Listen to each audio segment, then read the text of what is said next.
നമസ്കാരം. Bach flower remedies Malayalam YouTube ചാനലിലേക്ക് എല്ലാവർക്കും സ്വാഗതം. ഇന്ന് നമ്മുടെ ചർച്ച ഹോളി റെമഡിയെക്കുറിച്ചാണ്. ഓവർ സെൻസിറ്റിവിറ്റി ഗ്രൂപ്പിൽപ്പെടുന്ന ഔഷധമാണിത്. ഈ ഗ്രൂപ്പിലെ മറ്റ് ഔഷധങ്ങൾ എഗ്രിമനി, സെഞ്ചുറി, വാൽനട്ട് എന്നിവയാണ്. ഇതിൽ എഗ്രിമനി, സെഞ്ചുറി എന്നീ റെമഡികളെക്കുറിച്ച് ഓൾറെഡി നാം ചർച്ച ചെയ്തു കഴിഞ്ഞു. അവശേഷിക്കുന്നത് ഹോളി റെമഡിയും വാൽനട്ട് റെമഡിയുമാണ്. ഹോളി റെമഡിയുടെ വിശേഷതകൾ എന്തൊക്കെയാണെന്ന് നമുക്ക് നോക്കാം. എൻവിയസ്, ജലസ്, ഫീലിംഗ് ഓഫ് ഹാട്രഡ് എന്നിവയാണ് ഈ റെമഡിയുടെ സൂചകവാക്യങ്ങൾ അഥവാ കീവേഡ്സ്. ചീത്ത മാനസികാവസ്ഥയുള്ളവരും കഠിന ഹൃദയമുള്ളവരും അന്യൻ്റെ കഷ്ടപ്പാടിൽ രസിക്കുന്ന ക്രൂരരും പലപ്പോഴും അക്രമാസക്തരുമായ വ്യക്തികൾക്ക് നിർദ്ദേശിക്കാവുന്ന ഒരു റെമഡിയാണ് ഹോളി. മനസ്സ് മുഴുവൻ അപരവിദ്വേഷം, ശത്രുത, അസൂയ ഇവയൊക്കെയാണ് ഈ റെമഡിയുടെ നെഗറ്റീവ് സ്റ്റേറ്റ്. സംശയരോഗികളും വഴക്കാളികളുമായ ഈ ആളുകൾക്ക് മറ്റുള്ളവരെ സ്നേഹിക്കാനും അവരോട് മാന്യമായി പെരുമാറാനും കഴിയില്ല. നേരത്തെയുള്ള സൗഹൃദവും വ്യക്തിബന്ധങ്ങളുമൊക്കെ മറന്ന് അൺഫ്രണ്ട്ലിയായി കടിച്ചു കീറുന്ന രീതിയിലാണ് ഇവരുടെ പെരുമാറ്റം.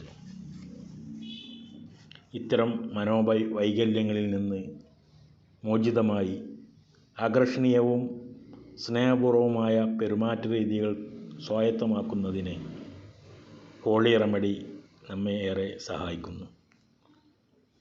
റെമഡി ഓഫ് ലവ് എന്നാണ് പ്രമുഖ തെറാപ്പിസ്റ്റുകൾ, അതായത് സ്നേഹത്തിൻ്റെ റെമഡി എന്നാണ് ഹോളിയെക്കുറിച്ച് വിശേഷിപ്പിക്കുന്നത്. അപരനെക്കുറിച്ചുള്ള നമ്മുടെ തിരിച്ചറിവുകളെ ഹോളി റെമഡി ശക്തിപ്പെടുത്തുന്നു. അതോടൊപ്പം മറ്റുള്ളവരിൽ നിന്ന് ഏതെങ്കിലും തരത്തിലുള്ള പ്രയാസങ്ങൾ അനുഭവപ്പെട്ടാൽ പോലും വിശാലവും ഉദാരവുമായ മനസ്സോടെ അത് നേരിടാനുള്ള മാനസികാവസ്ഥയും ഈ റെമഡി പ്രദാനം ചെയ്യുന്നു. പല തെറാപ്പിസ്റ്റുകളും ഹോളി റെമഡി കേവലം ആങ്കർ മാനേജ് ചെയ്യാനുള്ള ഒരു റെമഡിയായി വിശേഷിപ്പിക്കുന്നുണ്ട്. എന്നാൽ ഇത് ശരിയല്ല. കാരണം ആങ്കർ അഥവാ ദേഷ്യം പല കാരണങ്ങൾ കൊണ്ടുവന്നേക്കാം. അതിനെല്ലാം ഒറ്റമൂലിയായി ഹോളി റെമഡി നൽകാവതല്ല. ദേഷ്യത്തിൻ്റെ കാരണങ്ങൾ മനസ്സിലാക്കിയാണ് റെമഡി നിർദ്ദേശിക്കേണ്ടത്. വില്ലോ, ചെറി പ്ലം, ഇംപാട്ടിയൻസ് തുടങ്ങിയ ഔഷധങ്ങൾ വ്യത്യസ്ത തരത്തിലുണ്ടാകുന്ന ദേഷ്യമെന്ന വികാരത്തിനു നൽകാവുന്ന റെമഡികളാണ്.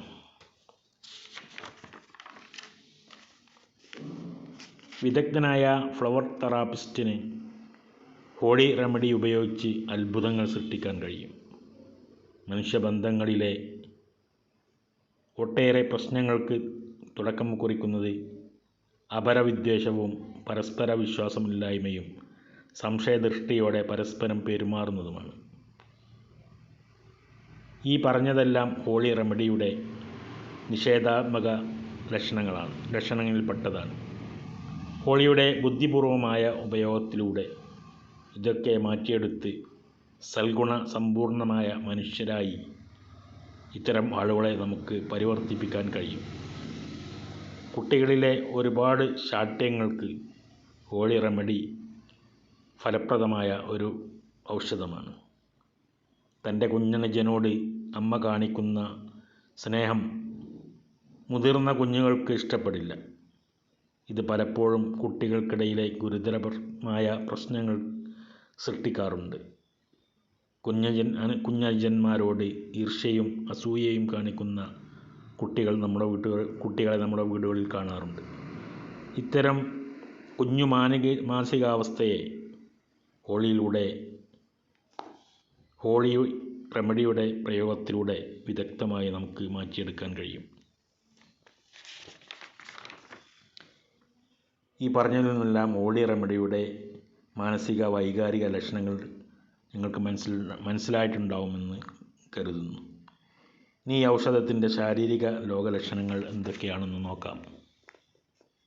തലവേദന, ദേഷ്യം അടക്കി വെക്കുന്നത് മൂലമുണ്ടാവുന്ന അമിത രക്തസമ്മർദ്ദം തുടങ്ങിയ മനോജന്യ ശാരീരിക രോഗങ്ങൾ. അതുപോലെ തന്നെ അന്യരോടുള്ള ശത്രുത മനസ്സിൽ കാലങ്ങളായി കൊണ്ടു നടക്കുന്നത് മൂലം, അല്ലെങ്കിൽ കാലങ്ങളായി മനസ്സിൽ താലോലിച്ച് നടക്കുന്ന തീവ്രമായ അഭിലാഷത്തിന് ഭംഗം വരുത്തുന്നത് കൊണ്ടോ ഉണ്ടാവുന്ന ഗ്യാസ്ട്രിക് അൾസറുകൾ. അതായത് അന്യരോടുള്ള വിദ്വേഷം മനസ്സിൽ കാലങ്ങളായി കൊണ്ടു നടക്കുന്നതുണ്ടാകുന്ന, അതുകൊണ്ട് നമുക്ക് ഒരുപാട് പ്രശ്നങ്ങൾ ഉണ്ടാകാനുള്ള സാധ്യതയുണ്ട്. അതല്ലെങ്കിൽ തൻ്റെ മനസ്സിൽ പൂർത്തീകരിക്കാത്ത ഒരു അഭിലാഷം മനസ്സിൽ താലോലിച്ച് കൊണ്ട് നടക്കുന്ന, ഒരിക്കലും അത് പൂർത്തീകരിക്കാൻ കഴിഞ്ഞിട്ടില്ലെങ്കിൽ അത്തരം മാനസികാവസ്ഥകൾ കാരണം ഗ്യാസ്ട്രിക് അൾസറുകൾ ഉണ്ടാകാനുള്ള സാധ്യതയുണ്ട്. അവിടെ ഹോളി നമ്മുടെ സഹായത്തിൽ നിർത്തുന്നു. അതുപോലെ തന്നെ migraine, skin disease, insulin dependent diabetes, ഈ പറഞ്ഞ രോഗങ്ങൾക്കെല്ലാം വിദഗ്ധനായ ബാച്ച് ഫ്ലവർ തെറാപ്പിസ്റ്റിന് ഹോളി റെമഡി ഉപയോഗിച്ച് ഈ പറഞ്ഞ രോഗങ്ങളെല്ലാം പൂർണ്ണമായി ശമനം വരുത്താൻ കഴിയുന്നതാണ്. ഇതൊക്കെയാണ് ഈ റെമഡിയെ സംബന്ധിച്ച് പറയാനുള്ളത്. എന്നെ ശ്രവിച്ച എല്ലാവർക്കും നന്ദി. അടുത്തൊരു റെമഡിയുമായി വീണ്ടും വരാം. അതുവരേക്കും എല്ലാവർക്കും നന്ദി, നമസ്കാരം.